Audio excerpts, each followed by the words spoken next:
Hello and blessings, my brothers and sisters. Thank you so much for joining me today.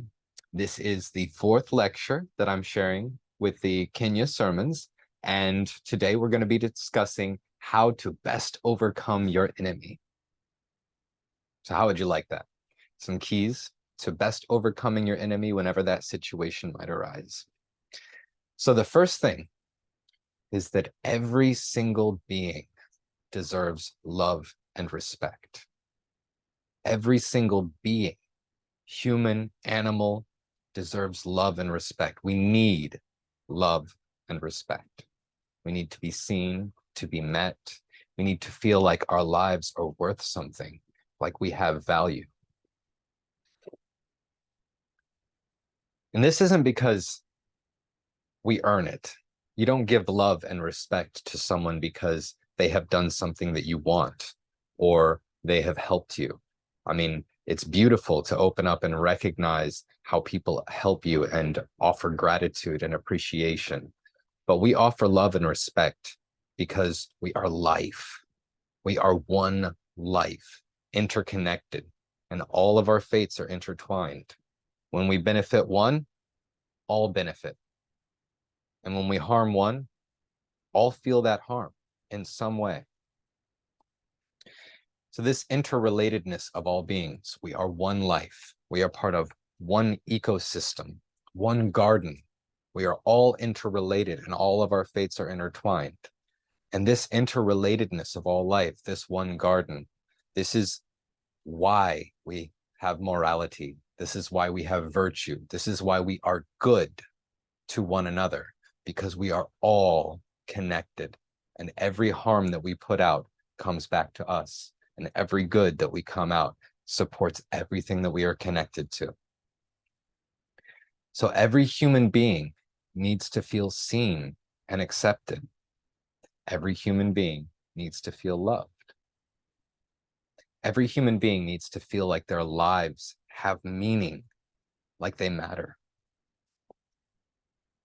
So when we don't feel this, when we feel unaccepted, when we feel unloved, when we feel like our lives don't matter, this is a core wound.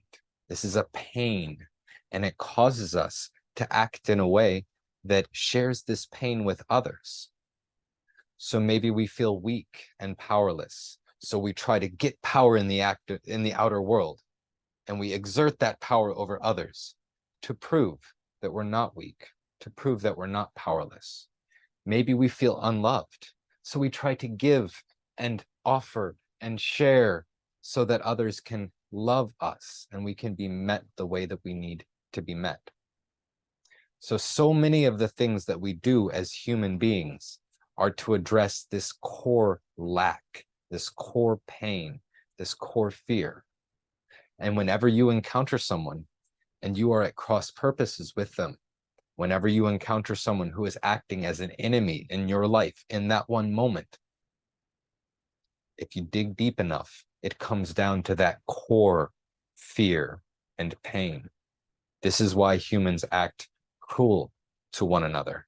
This is why humans act inconsiderate, because our pain closes us in and keeps us from seeing how we are connected to one another. So the key here is that the greatest and most powerful gift that we can give one another is loving presence, acceptance, seeing and inviting that person to be as they are, showing them with how we meet them that they're okay, that they are worthy, that they matter. This is the kind of gift that we can give to one another, which can move hearts and which can change minds. This goes past our story of conflict. You are my enemy for this or that. It goes past all that into the heart of what it means to be human, to the heart of the soul's journey and its return to the Lord. So this is what you can give to anyone, to any enemy, to a loved one. It's warmth, it's acceptance, it's connection. And when you give that, it touches the heart. It invites the person to move past this place of pain and anger and aggression and soften into a place of connection and compassion. And often we want to say, oh no, I'm not going to be nice to him. He was mean to me first. But where does it stop? It's a cycle.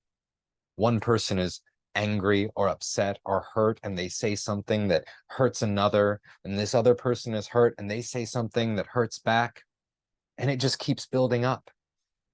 Something has to break the chain, and every single one of us has the capacity to break the chain in our own lives with every single communication that we have. Every time you see someone and accept that person, every time you offer love and understanding, you invite them to soften their heart. You invite them to see their own selves from a place of acceptance, so they no longer feel moved to act with a lack of consideration or act with cruelty. So the best way that you can overcome your enemy is not to fight them, and it is not to kill them. The best way that you can overcome your enemy is to touch their hearts with love. And if you can do this, often the mind will change. Often the conflict will dissolve. Not always. There will be times when people are too hurt to reach, but it doesn't matter. It doesn't matter whether or not you reach them. What matters is that you have been able to respond with love and with kindness and compassion.